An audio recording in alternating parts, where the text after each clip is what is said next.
Now, 14 people have died and thousands have been left homeless after heavy rains and flooding in parts of northern Italy. The mayor of the city of Ravenna has told the BBC that it's the worst disaster in a century. The Formula One Grand Prix, due to take place at Imola in the affected area, has now had to be cancelled. In some places, people are running out of food and drinking water, with aid unable to reach them. Our correspondent Sofia Bettiza has more. An entire village underwater. People forced to move around using canoes. Others taking refuge upstairs as the ground floors of their homes are submerged in floodwater. This is the devastating reality for dozens of towns in the region of Emilia-Romagna after 6 months of rain fell in 1 day and a half. More than 15,000 people had to flee their homes. This woman says that the walls started to crumble. Then water came in through the windows and from the garage. Her son lost everything he owns. Divers rescued us at midnight. There were 6 of them. They broke through our gate with a boat.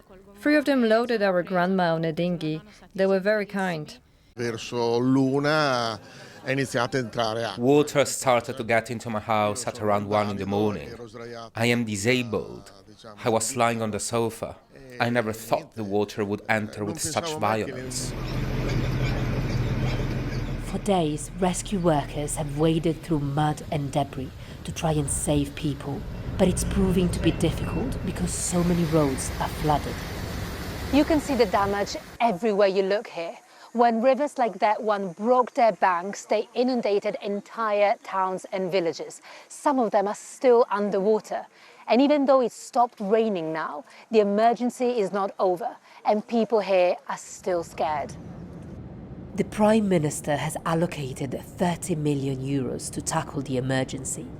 But many are urging the government to put in place a national plan to deal with floods caused by climate change, which are becoming more and more common in Italy.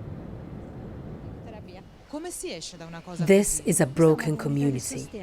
And with more rain expected at the weekend, the whole region remains under a red alert weather warning, which means this emergency is far from over.